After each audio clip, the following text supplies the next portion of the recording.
ketika dia akan turun ke pelataran Ka'bah itu. Anak ini menangis sambil ketakutan. Setelah ditanya penyebabnya apa, dia menjawab, "Kenapa semua orang-orang yang ada di pelataran Ka'bah itu semuanya berkepala babi?" Assalamualaikum sahabat Tarbiyah Daily, bagaimana kabarnya? Semoga sehat selalu dan diberikan kesehatan yang baik. Oke, seperti di judul, kali ini kita akan ngebahas kejadian-kejadian yang tidak lazim ya, di mana ada salah satu jamaah umroh kita, sewaktu di pelataran Masjidil Haram, melihat ada ribuan orang yang berkepala babi. Tapi sebelum kita bahas, buat kalian yang baru berkunjung ke channel ini, yuk subscribe dulu dong, like dan tinggalkan jejak kalian di kolom komentar. Kisah ini dikutip dari kanal YouTube Muhammad Sofi Awe, orang-orang akrab memanggilnya Mas Awi. Mas Awi ini orang Indonesia yang sekarang tinggal di Arab Saudi. Jadi dia bercerita sepupunya ya, yang bernama Ismail yang bekerja sebagai pendamping jamaah umroh Indonesia. Suatu saat pernah mendampingi rombongan umroh ke Tanah Suci.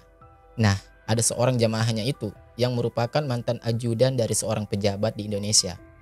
Sesaat setelah selesai umroh ya, mantan ajudan itu pun bercerita hal yang aneh kepada Ismail. Katanya, selama dia ikut dalam rangkaian perjalanan ibadah ini, dia mengalami hal yang tak biasa.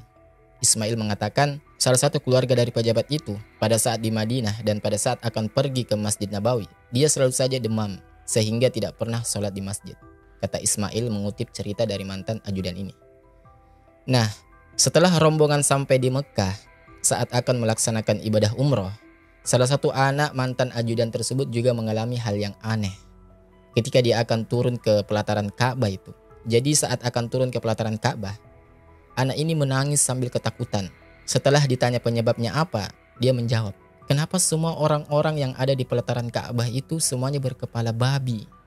Kata Ismail yang sedang bercerita pengalamannya dari sang ajudan.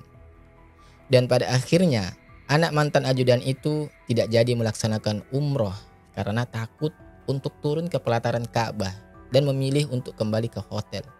Namun ketika ditanya apa penyebabnya, mantan ajudan pejabat itu menangis dan tak sanggup melanjutkan ceritanya. Tapi yang pasti ya, ada kelakuan dari ajudan dan keluarganya yang kurang baik.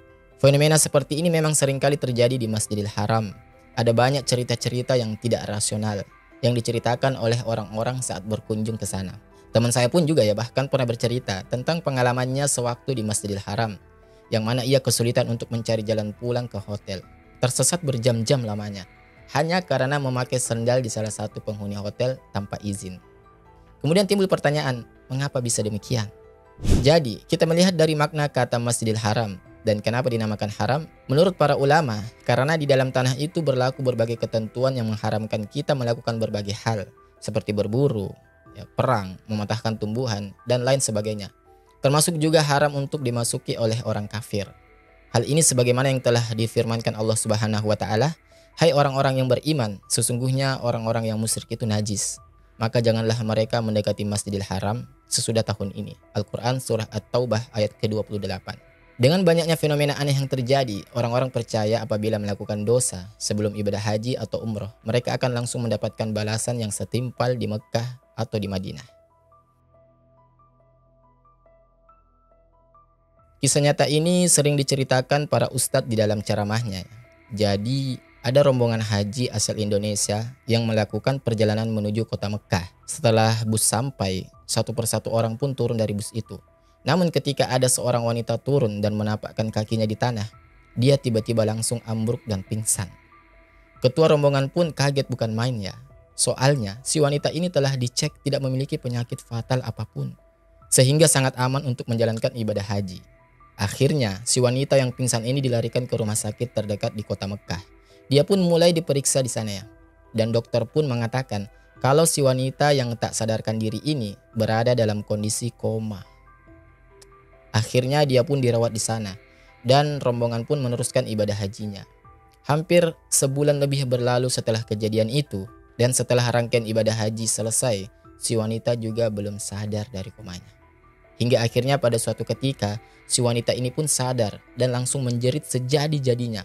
Sang ketua rombongan ini pun mengatakan jika si wanita tersebut menceritakan banyak hal. Siapa yang menyangka teman-teman? Jika selama dia koma, sang wanita itu diazab oleh Allah Subhanahu wa taala Dia ditunjukkan deretan siksaan yang tidak bisa digambarkan. Si wanita tersebut mengatakan jika sebelum dia berangkat haji, dia adalah orang yang sama sekali tidak pernah melakukan ibadah, entah itu sholat, puasa, sedekah, dan lain sebagainya. Dia pergi haji pun itu ikut-ikutan orang ya. Hingga akhirnya Allah Subhanahu wa Ta'ala menegurnya. Akhirnya si wanita itu pun bertobat sejadi-jadinya dan mengqada semua sholatnya di depan Ka'bah. Kisah ini berasal dari Ustadz Hafizur Rahman. Ustadz yang berasal dari Lampung ini sering memimpin jamaah umroh. Sang Ustadz memiliki pengalaman yang tidak terduga yang terjadi pada tahun 2014 silam. Diceritakan ketika itu dia memimpin jamaah umroh dari Banten. Ustadz Hafiz yang telah berada di Arab lalu menjemput jamaah umroh dari Bandara Jeddah ke Madinah. Nah, dalam rombongan itu ada seorang ibu yang berusia kira-kira 60 tahunan lah ya.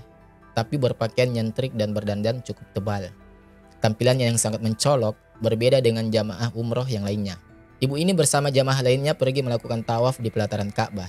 Nah, ketika tawaf di putaran ketiga, tiba-tiba si ibu mengamuk seperti orang gila. Dia tidak ingin disentuh siapapun dan bersikeras untuk pulang ke tanah air dengan naik ojek. Sang ustaz berusaha membujuk si ibu dengan berbagai cara ya. Dengan tujuan si ibu bisa tenang dan menuruti perkataan sang ustaz. Dan pada akhirnya, ibu tersebut berhasil tenang kembali setelah beberapa saat teriak-teriak seperti orang kesurupan. Rangkaian ibadah umrah pun dilanjutkan kembali. Setelah selesai tawaf, jamaah umrah lanjut melakukan ibadah sa'i, berjalan kaki atau berlari-lari kecil bolak-balik 7 kali dari Bukit Safa ke Bukit Marwah dan sebaliknya. Nah, pada putaran terakhir, si ibu mendadak kebelet buang air kecil. Ustaz Hafiz pun dengan sigap langsung mengantar ibu itu ke toilet terdekat ya. Namun ibu itu tanpa sadar malah buang air kecil di celana ketika masih di dalam masjid. Ustaz Hafiz kemudian memanggil petugas kebersihan untuk menandai tempat yang terkena najis itu. Kemudian Ustaz Hafiz memutuskan untuk kembali ke hotel supaya si ibu bisa mandi sekalian ganti baju. Singkat cerita, keesokan harinya si ibu yang sama kembali bertingkah aneh. Entah ada angin apa ya, si ibu telanjang bulat hingga buang air besar di depan hotel. Polisi pun langsung berdatangan menanganinya, namun ibu tersebut tetap bersikeras tidak ingin pergi dari kamar hotelnya. Ustaz Hafiz yang melihatnya kemudian mengambil alih dengan cara lain. Dia menyiramnya dengan air dingin dan mengancamnya sampai ibu itu ketakutan. Nah, setelah berhasil membujuknya, si ibu langsung dibawa ke kamarnya bersama jamaah ibu-ibu lainnya untuk dimandikan dan dipakaikan baju. Kemudian setelah dipakaikan baju, ibu itu dibaringkan di atas kasur dan diikat dengan tali di bagian tangannya. Ini mereka lakukan supaya si ibu tidak kabur dan bikin malu ya. Kemudian salah seorang jamaah umroh menceritakan kisah tentang apa yang sebelumnya dilakukan oleh ibu tersebut. Jadi ceritanya, ibu itu dulu waktu masih muda bekerja sebagai pembantu di rumah orang keturunan Cina. Nah, kemudian dia menikah dengan sang majikannya itu. Ya, usut punya usut, ibu ini ternyata memakai pelet agar sang majikan ini bisa jatuh cinta. Selang beberapa tahun setelah dinikahi, sikap suaminya ini berulah menjadi kasar. Bahkan memanggil istrinya dengan nama sebutan binatang. Ibu itu menduga ya, khasiat pelet yang dipakai ibu itu sudah menghilang. Mungkin peletnya udah kadaluarsa kali ya. Makanya majikan ini gak suka lagi. Jadi di rumah itu udah kayak neraka lah istilahnya. Si majikan itu kalau memanggil ibu itu bukan dengan nama, dia memanggilnya dengan nama sebutan hewan, kata si ibu sambil bercerita. Mendengar kisah si ibu, Ustaz Hafiz pun langsung menarik kesimpulan. Tampaknya pelet itulah yang membuat si ibu menggila dan berulah selama perjalanan umroh ini. Semoga kisah-kisah ini bisa mengingatkan kita untuk selalu menjaga sikap ya sebelum melakukan perjalanan suci, yaitu umroh dan haji. Wallahu a'lam bishawab. Semoga kisah ini bermanfaat. Barakallahu fikum.